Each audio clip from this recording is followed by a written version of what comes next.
Thank you very much for the introduction. Mm-hmm. Let me share my screen.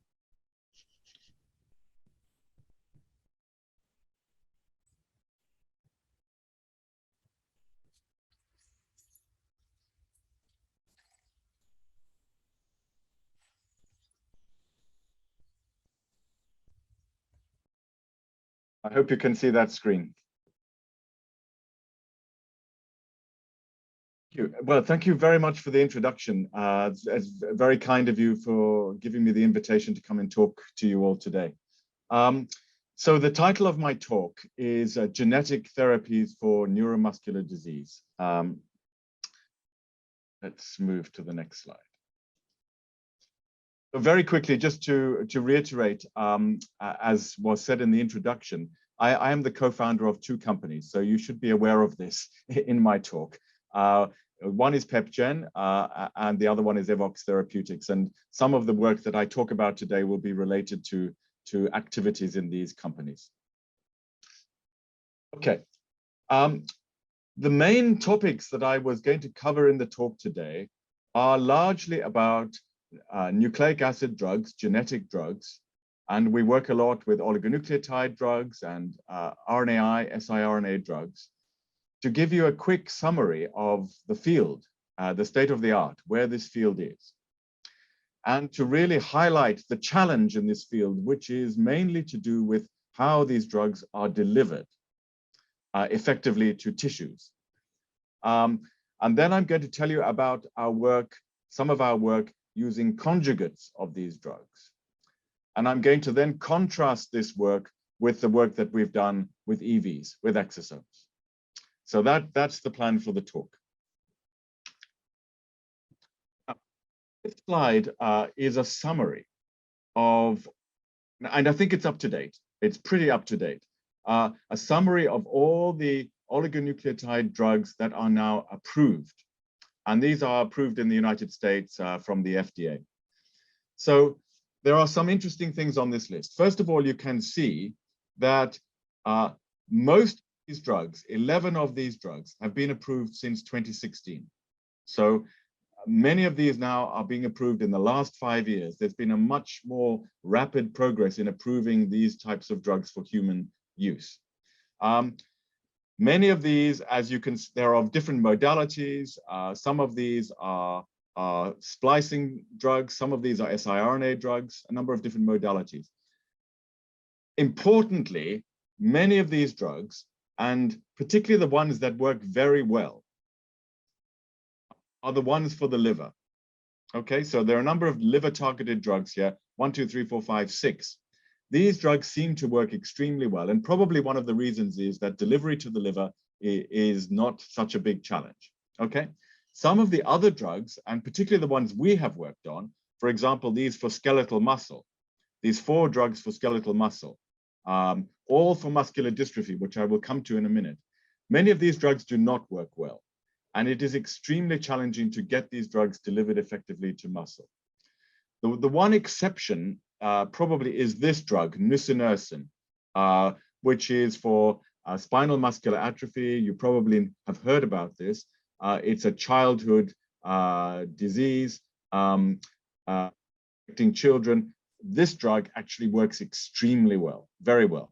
But it is delivered intrathecally. The drug is delivered directly into the spinal fluid. So the challenge for delivery is not so great. So there's been a lot of progress, but really the big challenge is how these drugs can be delivered outside the liver. And this is where the starting point for my talk. I'm going to give you some examples from the splicing therapy to tell you about some of this progress and to outline some of the challenges.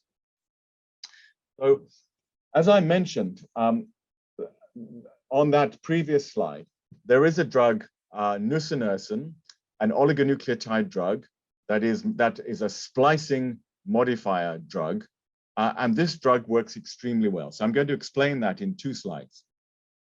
And so this disease, spinal muscular atrophy, it's a childhood motor neuron disease. It affects young children. The most severe form is life-threatening. Most children die before the age of 2 years old. The mutations are in a gene called SMN1, but the oligonucleotides function by modifying the splicing of a related gene, SMN2, which allows the production of the SMN protein to compensate for the lack of this protein. And this drug works extremely well. So it modifies splicing of SMN2, you can see here in the cartoon, to produce stable, functional SMN protein, and this modifies the disease. Now, the drug is delivered intrathecally to the spinal cord and brain. So you can see here, injected between the vertebra into the cerebrospinal fluid, and the drug needs to reach the spinal cord. So in other words, the drug is injected very, very closely to the spinal cord. And this is one of the reasons why it works so well. And this drug was approved in 2016, and it has a dramatic effect on patients. So let me show you. Now, I'm not sure this video is working. So I might just stop sharing for 1 second and try and get the video to work properly on another slide. So just forgive me for 1 second. Let me try and share.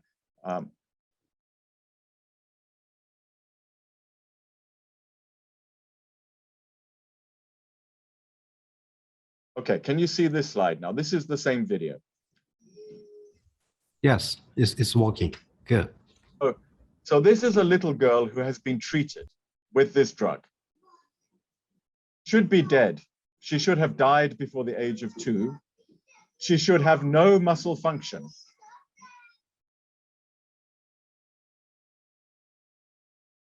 Her muscles should be extremely weak. She should not be able to breathe. She probably should have died by now. And you can see she's climbing on the tables. This is amazing. This is really fantastic treatment. Now, one of the interesting things about this patient, I will stop in 1 second. Okay, I'll stop that and I'll put the other screen on. Yeah, this is truly amazing. Okay, have you got the other screen now? Yeah. Back to the first screen, yeah. Now, the interesting thing about this patient is, well, this patient was treated at birth when she was born. So she's from Belgium. In Belgium, they have a newborn screening program. And this girl was identified 1 week after she was born, before she had symptoms, and she was treated with the drug at birth. And she is completely normal. She is completely normal. So this is really amazing. But it really tells us about the potential of this type of treatment. Okay. Now here's a different example on this slide. This is a related disease called Duchenne muscular dystrophy that we have worked on for a long time. For 20 years, we have worked on this. And this is a very different disease, and the challenge is enormous. Okay, so the gene is a very big gene. Dystrophin is the largest gene in the genome. You have to skip exons to correct the reading frame in the gene. So for example, the oligonucleotide, it's shown here schematically, to direct to exon 51. It allows skipping 51 to restore the reading frame of the protein, so you can make a functional dystrophin protein. This is the idea. And this is possible, but the challenge is to get the drug to every single group of muscles. So the drug is injected intravenously. It has to reach all of the skeletal muscles, the heart muscle, and these patients also have neurological problems. So this drug needs to reach the brain as well. So this is incredibly difficult to get this drug to work effectively.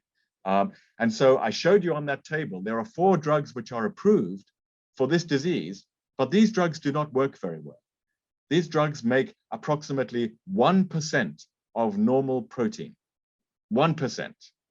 And we probably need to make at least 10%, 20%, 30% to make a difference to these patients.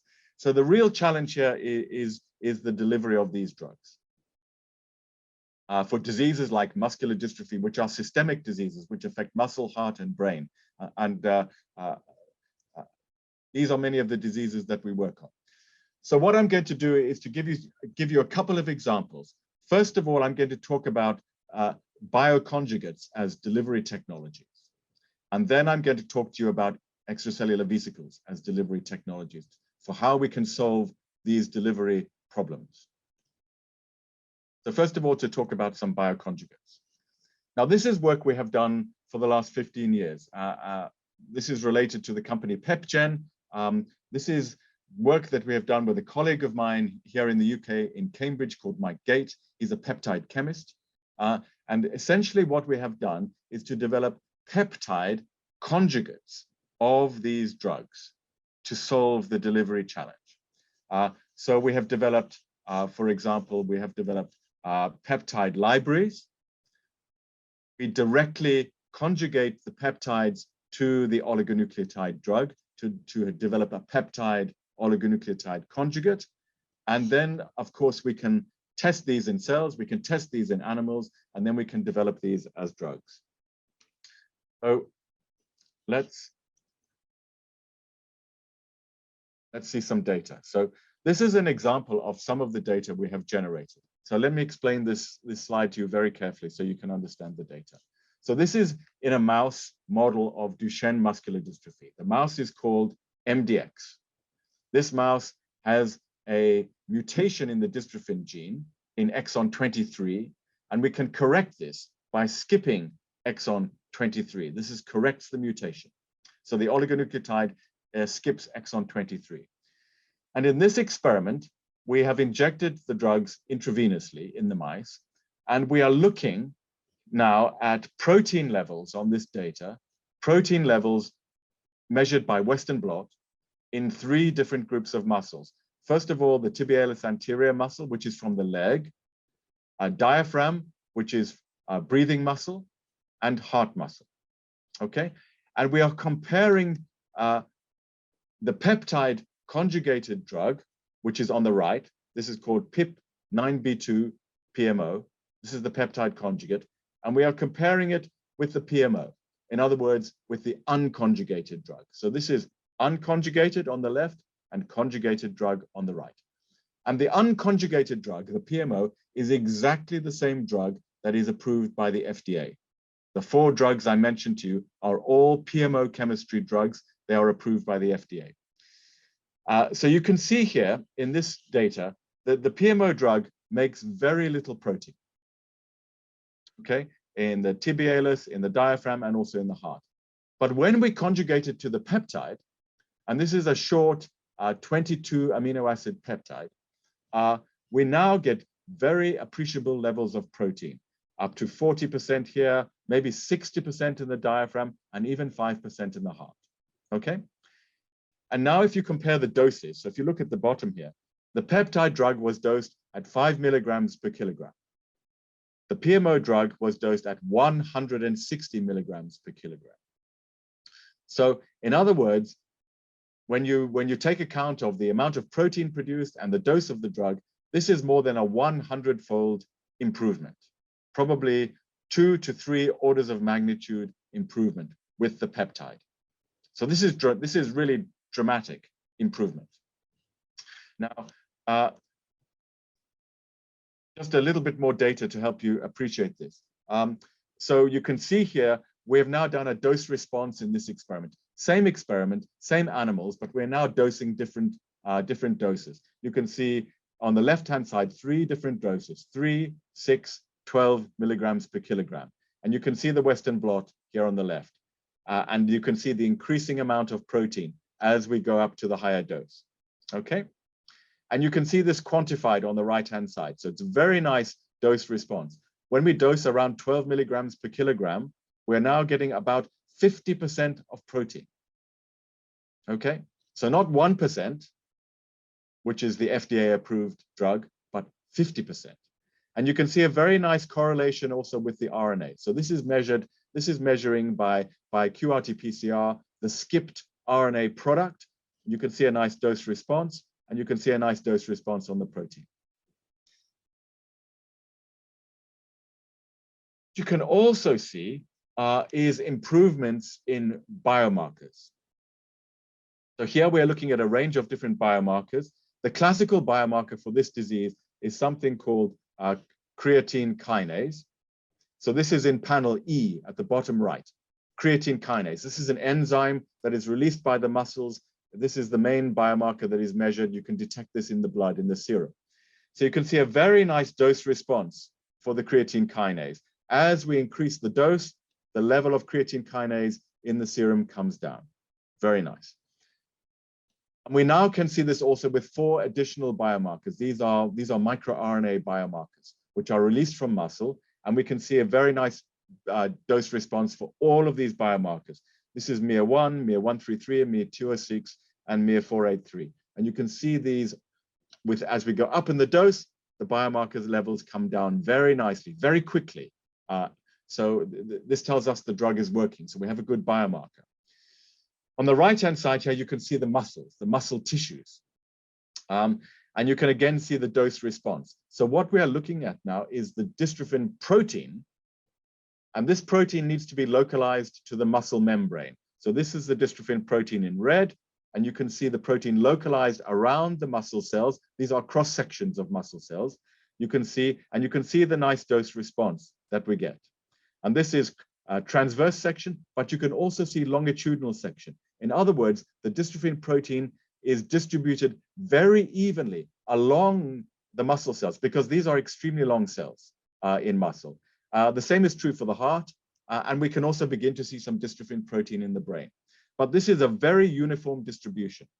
And we know this is important. So this is a very interesting experiment. I won't go into the details of this, but this is an experiment that we have done where we've used some X chromosome inactivation mice. It's now published, so you can read the details. But these mice are chimeric mice, and they have dystrophin. So they have the protein, but it is expressed chimerically. In other words, some cells have dystrophin and some cells do not have dystrophin, okay? And in these mice, if you look on the right-hand panel here, the MDX exist crossed mice, you can see that there are still patches here in red where the muscles are degenerating. So we use a marker here for embryonic myosin heavy chain to tell us where the muscle cells are still degenerating and regenerating. So you can see some patches of regeneration here. Same in the MDX mice. You can see these patches where the muscle tissues are degenerating and they are being replaced by new muscle stem cells. Here in the third panel, this is where we have treated the mice with the peptide conjugate. You can see no regeneration, okay? The dystrophin is expressed evenly in every single cell, and this switches off the signal for muscle degeneration. So these muscles begin now to look normal. They are normal, healthy muscles, okay? And if we look on this slide, this is now where we have treated mice over 6 months. So we treat them every week for 20 weeks. And you can see on the left-hand side, this now is quantifying the protein. So this is now, if you like, the kind of clinical trial we can do in a patient, where we treat the patients repeatedly over many, many months. And of course, we can make a lot of dystrophin protein. So this now is something like 60, 70, 80% of protein. But on the right-hand side here, we can now measure the physiology of these muscles. So we're now looking at the function. And this is a physiological assay, which is where we measure force drop in muscles. So we stimulate the muscles electrically, repeatedly. And with each stimulation, as you can see here in the MDX mice, with each stimulation, the force from the muscle decreases. So you can see this is a force drop assay. When we stimulate repeatedly, each time the amount of force goes down, down, down, down. In the top line here are the treated mice. These maintain the force. So these muscles now have normal levels of dystrophin, or 50, 60% of normal levels. They look normal, these muscles. There's no sign of regeneration, degeneration. And now we can tell that the function is normal. The reason why this is all normal is because we have been able to solve the delivery challenge. We have used the peptide technology to deliver the drug effectively into the muscle, and this drug now works extremely well. On the next slide, also show these are very detailed experiments which I can't talk about in great detail, but we have now begun to show the same kind of data also in the heart muscle. So on the left-hand side, you can see the treated mice in the heart muscle. We have dystrophin protein evenly distributed throughout the cardiac muscle.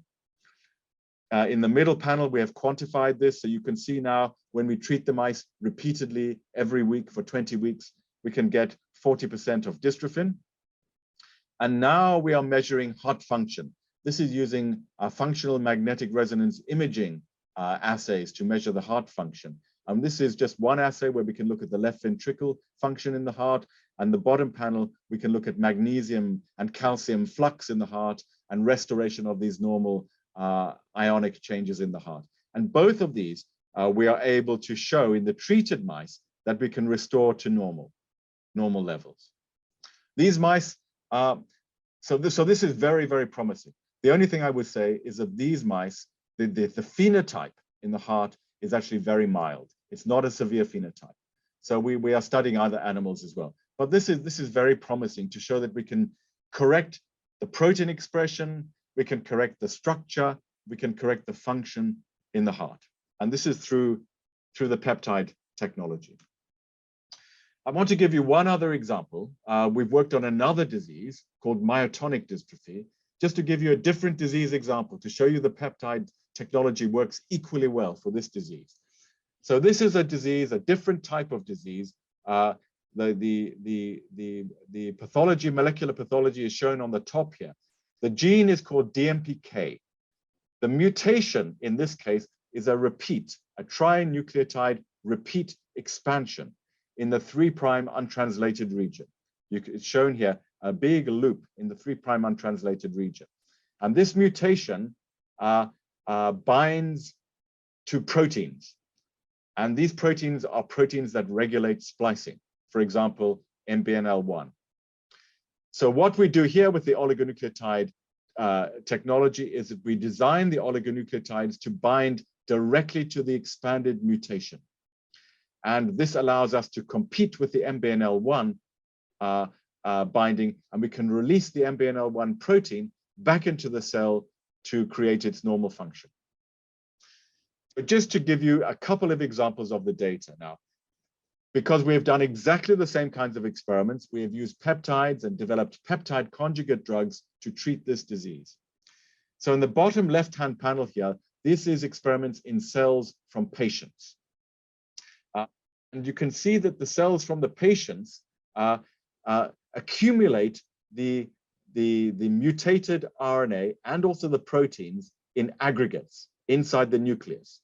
You can see these here on the top panel. The green dots and on this panel here are the aggregates that accumulate in the nucleus of cells. When we treat the cells with the peptide conjugates, you can see the aggregates disappear. Okay, and bottom left, you can see this is quantified. So we can reduce the numbers of aggregates by probably 80 or 90% when we treat the cells. Okay, so this releases the normal proteins, MBNL1, which is important for splicing. And when this happens, you can now look at splicing changes in these cells. And we've just taken 4 genes here as examples. And these are MBNL1, LDB3, SOS1, and DMD, just 4 examples. And all of these, you can now see the splicing pattern is returning to normal. So this is the wild type, for example, in blue, the untreated in red, and now the treated in green, where the splicing pattern returns to normal. So we can correct the phenotype in the cells, we can release the protein, the splicing proteins, and we can now look downstream at all the splicing functions. So this is in cells from patients. We now do the same experiments in animals.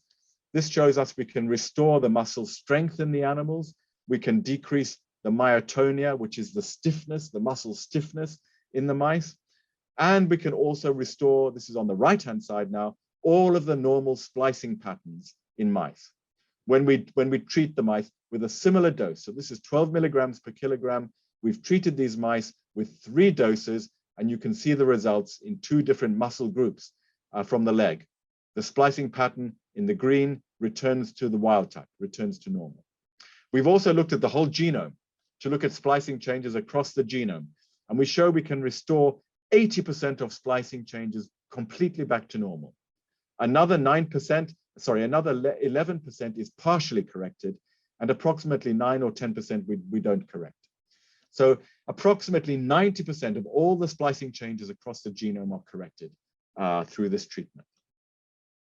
So that's a second example. And a third example, very quickly, is the disease we started with earlier, spinal muscular atrophy, this very severe motor neuron disease that affects children. I explained to you earlier that the approved drug, which works extremely well, is given intrathecally by injection into the spinal fluid. Now, this is a complicated procedure to inject the drugs intrathecally. So ideally, we don't want to do this. We want to do it intravenously, or we want to give the drug orally or by some other route of administration. So this is now an experiment where we are using the peptide conjugates to deliver the drugs intravenously to the brain. Okay, and this is published work from a few years ago, so I won't take long to explain it. But you can see this is the same peptide drug, peptide conjugate drug, as I've been explaining in the previous slides. When we deliver this intravenously, you can see the amount of protein increasing in the top panel here, in the spinal cord, in the brain, in the muscles, in the heart, and in the liver. Okay, with the peptide conjugate, the PIP-PMO conjugate, which is the peptide conjugate. So this drug works very effectively in brain, spinal cord, and also in the other tissues when we give it intravenously. And as a result, these mice, because these mice should normally die at 10 days old, these mice can now live to at least 200 days on average. This is with one dose, one single dose of drug. And then we can show we can correct many other features, for example, neuromuscular junction, other aspects of the physiology, etc. So these peptides, we think, also can work very well for delivery to muscle, delivery to heart, and now also delivery to the brain and spinal cord. Just to give you one quick contrast, we've done similar experiments very recently. This work is now in press, will be published soon, where we are using now antibodies instead of peptides. This is an antibody which binds to transferrin receptor. Transferrin receptor is expressed at high levels on endothelial cells, which are in the blood-brain barrier. And we now develop antibody oligonucleotide conjugates with the transferrin receptor antibody. And you can see here exactly the same mice with spinal muscular atrophy. You can see we now can get increased levels of SMN in the brain. You can see this is a very nice dose response in the top panel. From 10, 20, 50, 80, 100 milligrams per kilogram, the levels go up nicely in the brain. The protein levels also go up in the brain. And importantly, on the right-hand side here, you can see the drug concentration in the brain. Very greatly increased drug concentration by almost 1,000-fold in the brain, compared with the controls. And the same is true for the spinal cord. Not quite so impressive, but nevertheless, it's also true for the spinal cord. But this is very impressive for the brain. And of course, we can see similar results also with this antibody in the muscles. This is leg muscles, and also in the liver and kidney. So this antibody, this transferrin receptor antibody conjugate, seems to work also very nicely for the brain, delivery into the brain through the transferrin receptor, and delivery to muscle, but also to liver and kidney, which is not optimal, but this is also true. And you can see the drug concentrations in these tissues. So I've given you some examples now of conjugates of drugs. Peptides, which work very nicely for muscle, heart, and brain, and also now antibody conjugates, which can work very nicely for the brain. And this is mice. Of course, now we need to see this in a larger animal model, a non-human primate, for example.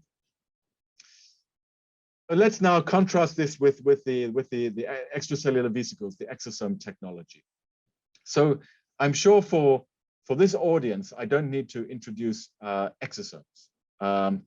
But we know these are very important for intercellular communication in normal physiology, in normal health, but also in disease.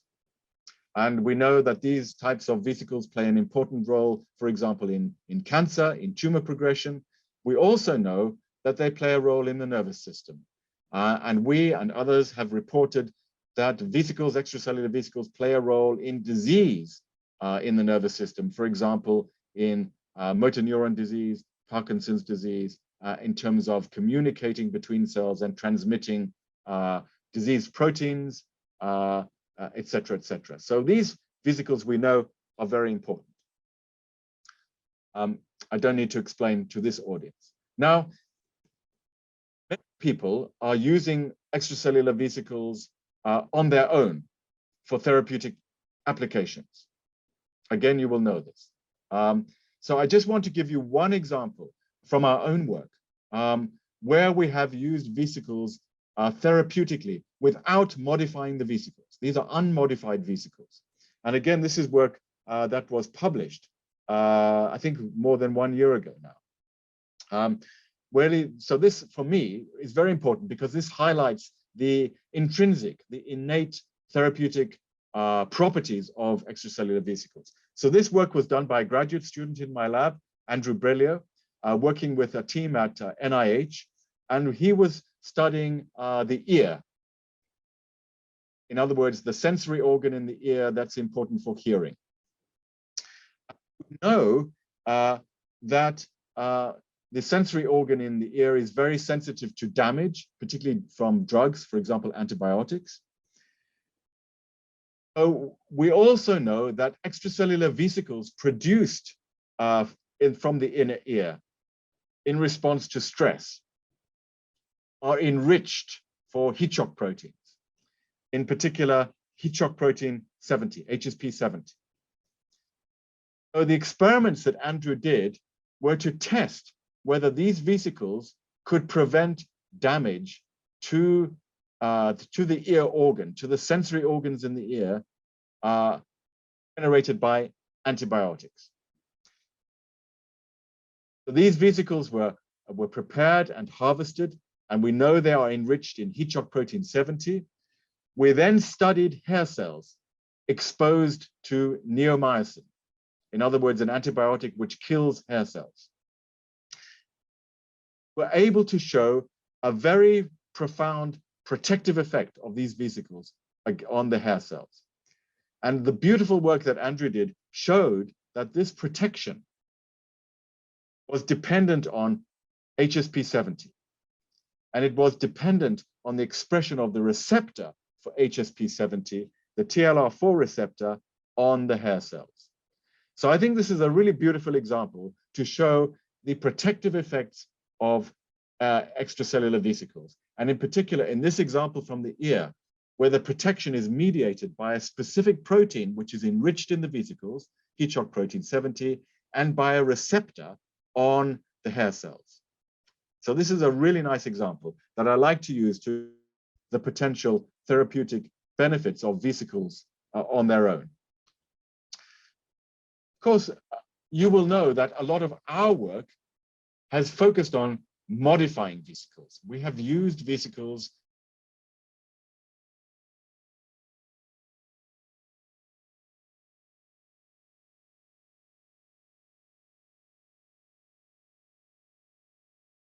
so the work done over the last 12, 15 years has been to try and develop a platform which allows us to engineer extracellular vesicles for the delivery of genetic drugs, which I think this will be familiar to many of you now. So for example, we have tried to engineer the membranes so that we can insert different proteins, different peptides, different ligands.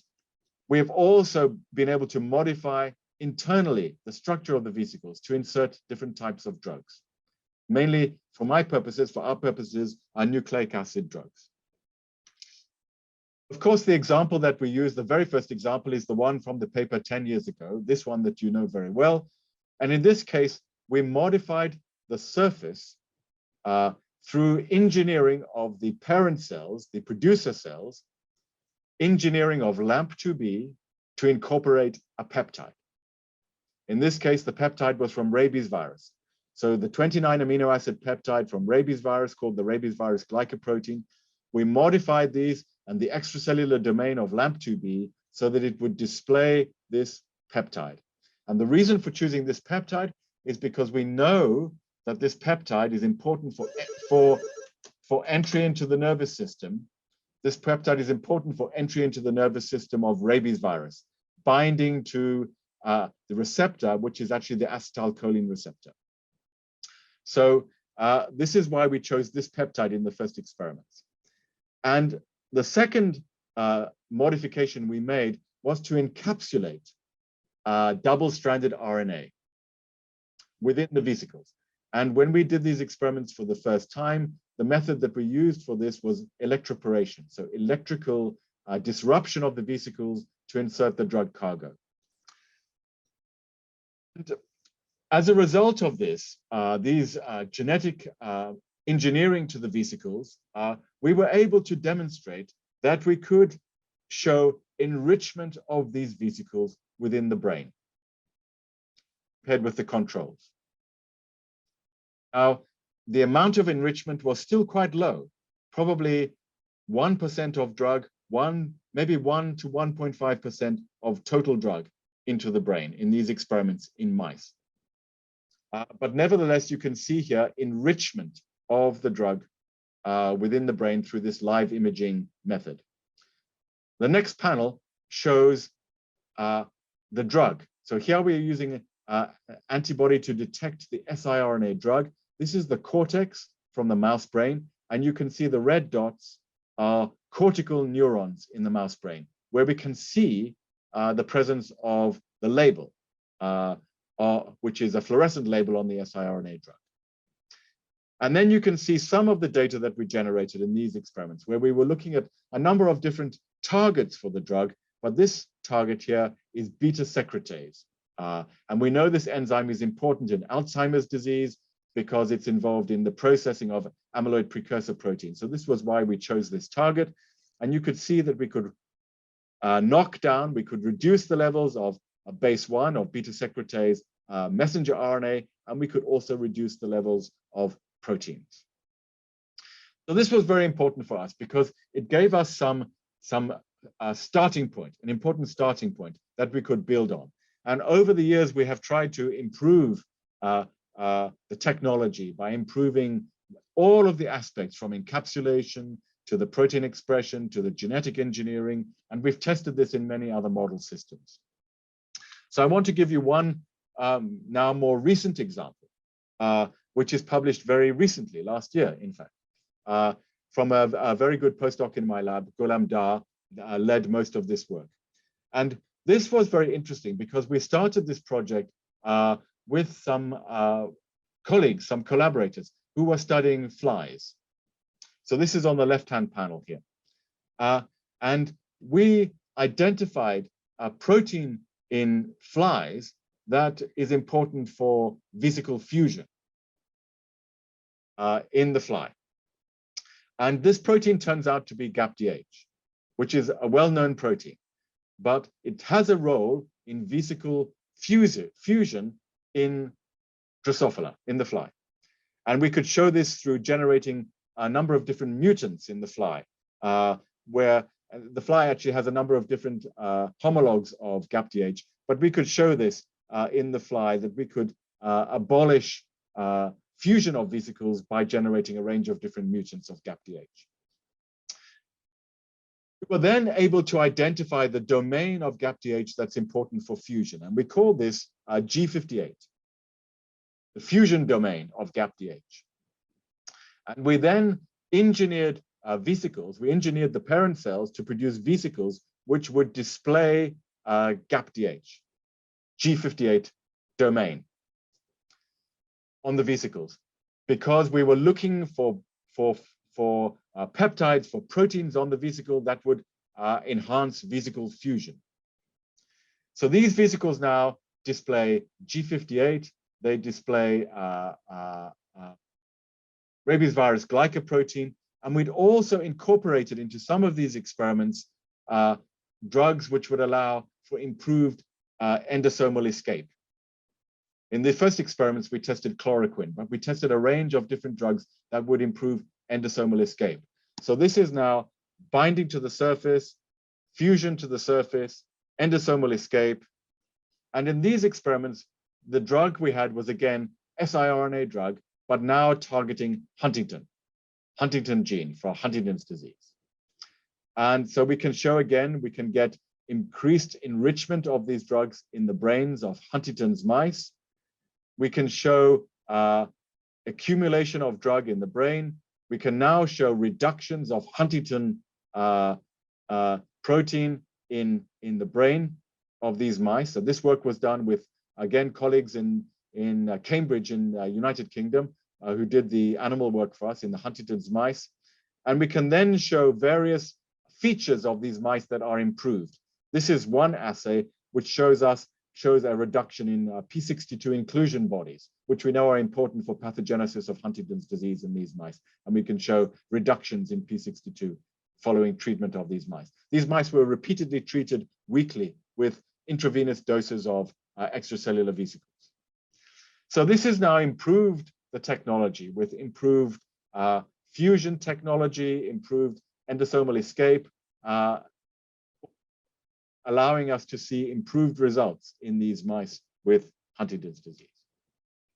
Now, one of the reasons, I mean, why do we think that extracellular vesicles work so well? Are a very good platform for drug delivery? This is a very good question. And I think we have some ideas for this from some of our earlier work. And of course, many other groups have insight into why vesicles work well for drug delivery.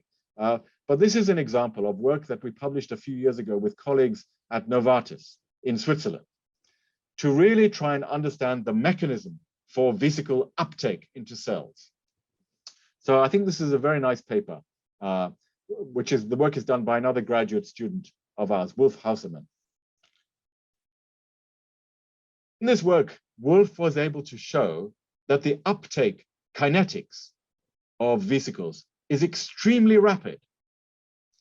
Here we're looking at vesicles on a number of different cells.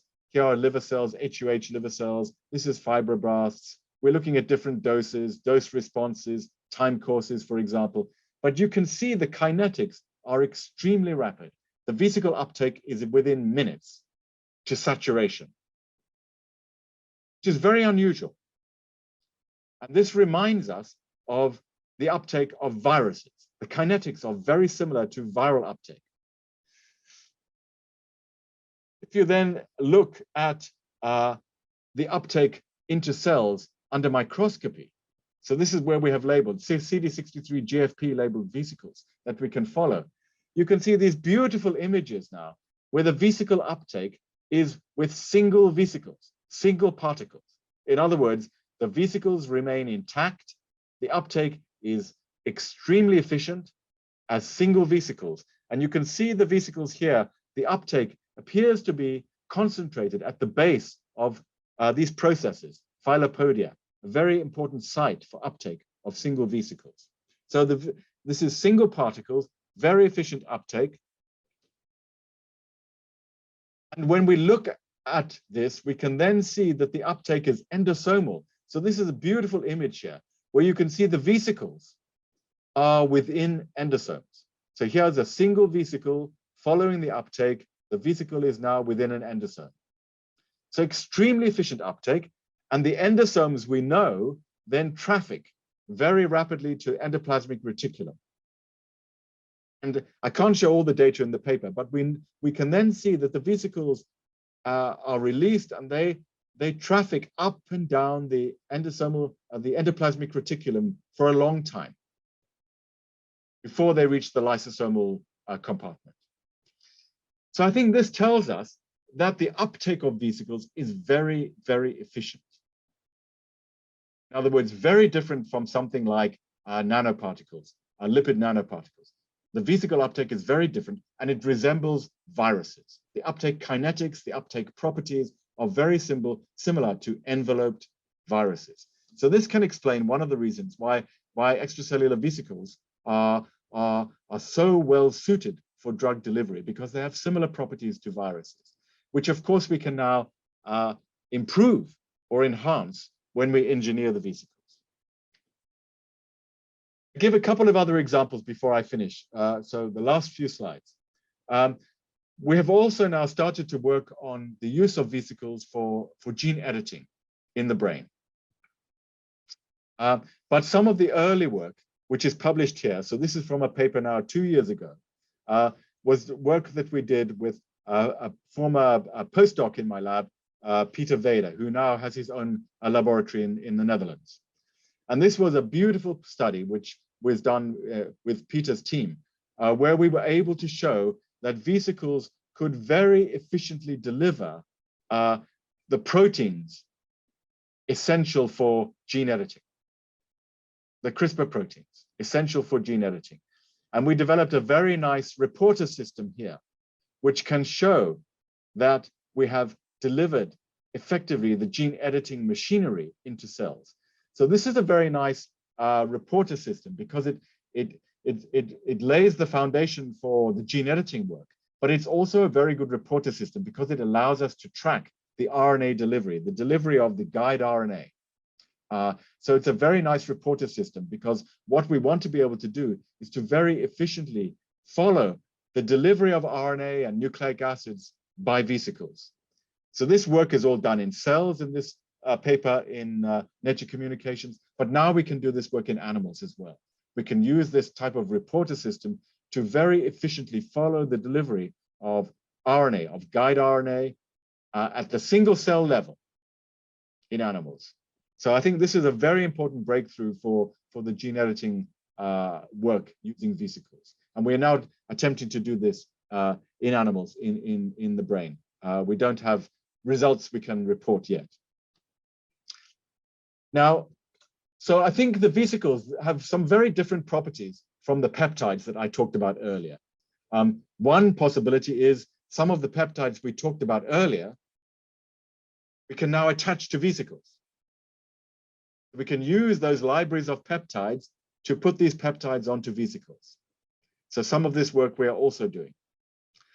But the other reason I think why vesicles are so different is because of the ability to not just to deliver proteins, which of course the vesicles can do. We've shown this with the CRISPR proteins, but we can modify proteins on the vesicle surface. So we can do RNA engineering, but also the protein engineering. So here's just another example, a very recent example, which is work we have been involved in, but the work really is from, again, another one of my former postdocs, Sami Andalusi, who runs his own lab in Sweden at Karolinska. This is work mainly from his lab and from Danu Gupta, who's done most of the work, which is, this is a fantastic study, really fantastic study, where they have developed protein engineering of the vesicle to modify inflammation. So, and the types of modifications we have made are to make what we call decoy receptors on the surface of vesicles. In this case, to modify inflammation. So a decoy receptor for the TNF receptor type 1 and a decoy receptor for the interleukin-6 receptor. So in other words, you can engineer decoy receptors to the surface of vesicles that can bind these cytokines, these inflammatory cytokines, to reduce the inflammatory response.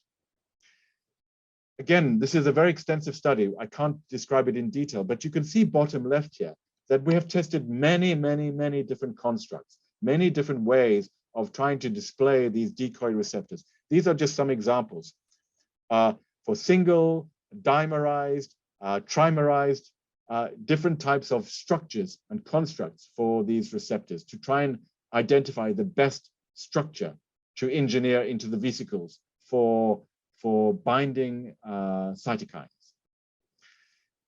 We've then tested these in many different disease models. So 3 main models we have used. One, which is a severe inflammation model, where we treat the mice with a lipopolysaccharide, LPS. A second one, which is a severe colitis model. And a third one, which is the main one of interest for me, which is a multiple sclerosis, a CNS inflammation model. So this is a little bit of data now from the LPS models. So you can see in these experiments, the vesicles we have used have come from mesenchymal stem cells. They have been engineered to express decoy transferrin receptor, decoy TNF receptors. And we have compared these against the standard of care therapy, which is antibody against the TNF receptor, etanercept. And now we can look at the survival of these animals. And this is very severe inflammation. So for example, many of these animals will die within the first 2 or 3 days. So there's probably about 50% survival with etanercept. But you can see with the vesicles that have TNF receptor decoy, we can extend the survival. So extend it in time, the animals survive for longer and more of the animals survive. So this is showing that these vesicles are at least as good as the FDA-approved drug, which is the TNF receptor antibody, which is I think it's a good start. It's quite impressive. We've also done something very similar in the colitis model. So this is, again, I won't go through this data, but this is now again a very, very severe model with colitis, and we can show improved phenotype in these animals compared with the standard of care antibody drugs. This is looking at weight loss, for example. But on the right-hand side is a very important observation. So in this model, colitis model, a very interesting observation you can see is that these vesicles accumulate to much higher levels in the tissues in the mice with the disease. Okay? So the black here is the wild type mice. The pink is the mice with the disease, with the inflammation. And now we're looking at the vesicle concentration in the different tissues. And you can see 2 or 3 orders of magnitude, in some cases almost 1,000 times greater concentration of vesicles under inflammatory conditions, which is a very interesting observation. In other words, in the absence of inflammation, the vesicles do not accumulate in the tissues. If there is inflammation, the vesicles enter the tissues and they accumulate. I think this tells us something very important. It tells us, I think, that vesicles, extracellular vesicles, could be very well suited for treating inflammatory diseases. Because for some reasons that we do not understand yet, the vesicles seem to accumulate, to be enriched in the tissues under inflammatory conditions. So maybe we should look very carefully at the therapeutic potential of vesicles for inflammation. So I think this is almost my final slide. I think these are 2 really important observations, I think, which help to explain why vesicles are so important and the therapeutic potential. The one is the uptake kinetics, the efficient uptake of single particles. And the second is this very interesting biodistribution of vesicles, the pharmacokinetic properties, the PK properties of vesicles, which is that they accumulate to much higher concentrations under conditions of inflammation.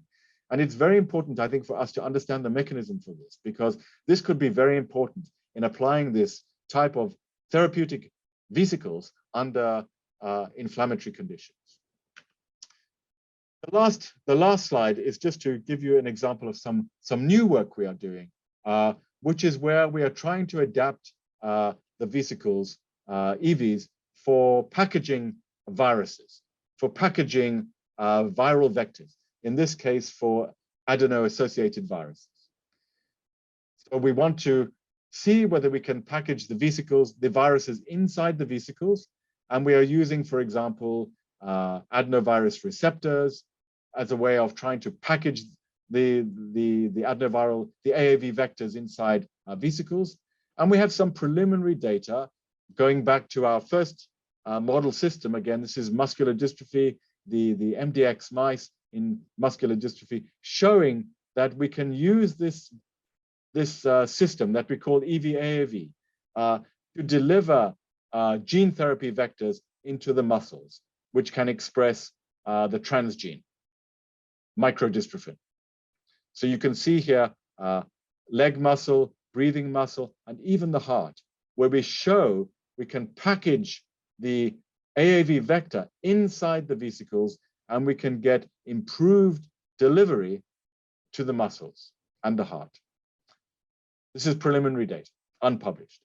And the reason why this is interesting, I think, is because we hope this could be a method for minimizing the inflammatory response to gene therapy vectors. if we can package these inside extracellular vesicles. So we are spending a lot of time now doing this work to see whether we can improve the efficiency of packaging of gene therapy vectors. I think this is a very nice illustration, I think, of the potential of extracellular vesicles, because the applications are extremely broad. This is a very broad technology to be able to engineer vesicles, for example, like this, to increase the efficiency of encapsulation of something like a virus or a viral vector. I think this is the summary, really. I think hopefully I've given you some examples of gene therapies, of genetic therapies, of oligonucleotide therapies that are now being successfully developed for neurological diseases. And the one for SMA is, of course, a fantastic example, but there are many others coming. But what we really need, I think, for a major breakthrough are these delivery technologies. Peptides, antibodies, but extracellular vesicles, which are extremely versatile, extremely adaptable, and I think will be very important for delivering therapies into the brain and spinal cord in the future. So thank you very much for listening. I can acknowledge my team for all of the work to contribute to these results, and also to the many groups who have helped to fund our work. Thank you very much. Thank you, Matthew. It's a truly impressive presentation. We have a couple of questions from the audience. The first one is, I was mesmerized by the video you shared with us. There are many patients suffering with muscle dystrophies in Korea. Is there a way for patients in Korea to participate in the clinical trials if you are under the clinical trial? Well, I think, so, I mean, the video was the patient with spinal muscular atrophy. Yeah, that's different. It's a little bit different, but I don't know whether you have approved this drug in Korea, nusinersen, whether this is approved yet. But we have a clinical trial facility here in Oxford. I have one of my colleagues, not me, one of my colleagues. He does all of the clinical trials and he treats the patients. So I can put you in contact with him. His name is Laurent Servet. He actually came from Belgium. He is the one who treated that patient in the video. So if it's helpful, I can put you in contact with him to understand how this is working. I see. Is the PPMO is already in the clinical trial? Phase what stage? What? So PPMO, the first company to develop this is a company called Sarepta in Boston. Sarepta I see. Yes, Sarepta. Yeah. So they have one clinical trial. They have reported some preliminary data. Technology is slightly different from ours. We have licensed our technology to PepGen, and PepGen, which is now also in Boston in United States. PepGen will start clinical trial this year. So this year there will be 2 clinical trials, one from Sarepta, which is started last year, and one from PepGen, which starts this year. Okay, great. Okay, my question is related with the first questions. So what would be the function of a peptide you isolate? Is it kind of CPP? Yes. So I see. So we have developed this peptide over 15 years. We have a library of hundreds of peptides. But the starting point because the library we have developed essentially, by evolution, if you like, the library. But it started, the starting point was a CPP, which came from Drosophila, from the fly. It was a peptide called penetratin. So when we started our work in 2006, the starting point was penetratin. It's a peptide, about 24 amino acids from the fly. But we have developed this peptide and the library. The peptides now that are licensed, for example, are much shorter, 14 amino acids. They have some CPP properties, but these are very significantly modified over the last 10 years. But the peptide, 14 amino acid, has some cationic residues, some arginine residues, some hydrophobic residues, but it's evolved now over the last decade to the peptide that we use now, which has very good potency, but the safety is also now very good, very good safety as well. Yeah. So there are many CPP peptides. So what do you think of your peptides? Where is the advantage of your peptide over other CPP? Yeah, I think so. I mean, there is some public data that you can look at from the company. I mean, there is our data from my lab as well. But I think the main difference from other CPPs is the potency. These are extremely potent peptides. Oh, I see. So I think the potency is probably 5 to 10-fold increased compared with the Sarepta peptide, for example. So improved potency and the safety, we believe, is good. So I think this will mean we need lower doses of the drug in the patients.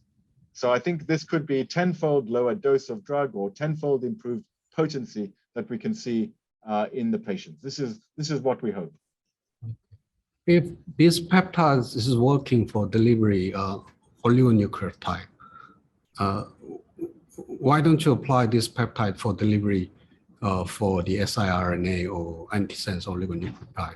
So you have done that experiment? So no, it's a very good question. So I think in the early days, in the early work we did, the peptides were very cationic. They had lots of arginine residues. Right. And we had it was a big challenge to conjugate the positively charged peptide to the negative charged siRNA. Now we have this working. In fact, in my laboratory, I have an excellent postdoc in my laboratory from Korea, who has joined my laboratory last year. He is doing this work where we are now conjugating the peptide to antisense RNA. But these are now peptides which contain very low positive charge. Only 2 or 3 residues are positive charge, small number of positively charged residues. And we now have the conjugation working nicely. So I think that was the problem. The peptides were too positive, too cationic. But now it's working. And we have actually very good person from Korea who's doing this work. So hopefully he will have a nice paper this year. Okay. And the next question is, you briefly mentioned that the hair cell-derived exosome, it has a HSP70, which can target TRF4, right? But I think usually TRF4, if it is activated, it will make a kind of pro-inflammatory cytokines. But you mentioned that it has a protective effect from the inflammation. So it is quite opposite. Can you explain how it can have a protective effect? Yeah, I'm afraid I can't really explain this. It's I'm not really an expert on TLR4, so it's difficult for me to explain that. But you're right. I mean, in some ways it's counterintuitive that this should be the result. But the data is very clear. But you're right. It's a bit of a surprise. Okay. And I think the siRNA loading efficiency into exosome, even you use electroporation, the efficiency is quite low. So do you think we need to improve the loading efficiency? So what would be the good technology to load siRNA into exosome rather than using electroporation? You know, I think there are a number of different ways that this can be done. I mean, I certainly know for example, from the work in Evox Therapeutics and other companies. I mean, you know, this is really a good job for a company to do. I mean, I think in our academic lab we can come up with some good ideas, but the company is really the place to develop the methods perfectly. So I think the electroporation can be improved. I mean, this is definitely true. But I also think you can use some other methods. So for example, if you conjugate the siRNA, so some lipid conjugates or cholesterol conjugates of the siRNA, I think you can use conjugated siRNA to improve the encapsulation, for example. Or you can use some other type of lipid either conjugated or unconjugated lipid technology to improve encapsulation. So I think there are the electroporation methods, there's some lipid-based methods. I think the cholesterol conjugates can improve. There probably are some other ways to do this as well. But I think this is not something, for example, that we in my laboratory, we do not spend a lot of time on this, because I know in the company, they spend a lot of time. Right, right. You're right. You're just waiting.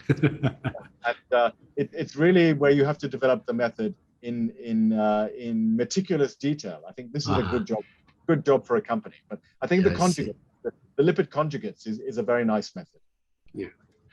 Okay. Yeah. I think this is the last questions. You mentioned that if you inject exosome into animal, it accumulates in the inflamed site. Yeah, that's very good. But I think is it because of increased permeability of vasculature in the inflammatory site?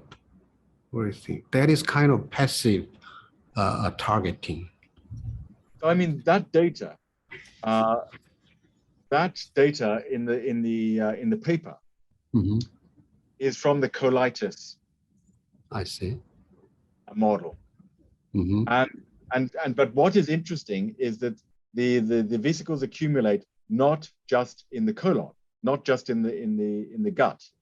Okay, so the inflammation is mainly in that model. The inflammation is mainly in the intestine, in the colon, because it's a colitis model. But actually, the vesicles accumulate in the lung, in oh, I see. That's different. I see. The other tissues. So yes, so you're right. Maybe in the colon, where the inflammation is very severe, you could say, well, there's increased vascular permeability in the colon. Maybe that could be part of the explanation, but not so much in the lung. The lungs in these animals are normal. The liver is normal. That's very interesting. Maybe there are some other signals or some other mechanism that could be mediating the vesicle accumulation in all of the other tissues. So you don't think it is specific to a colitis? If you have other inflammatory diseases, you can also see the same result. So it's been tried in some of the other models, the LPS and also the multiple sclerosis animals. We see similar results. I see. Thank you. So I think the passive accumulation could be part of the explanation, but I don't think it's the full explanation. Okay. Thank you again. It's wonderful talk. I think it's time to wrap up the conference now. So thank you, Matthew. It's a pleasure. Hope to see you in the future. Okay, bye-bye. Thank you for the opportunity. Goodbye. Thank you. Bye-bye. Yeah.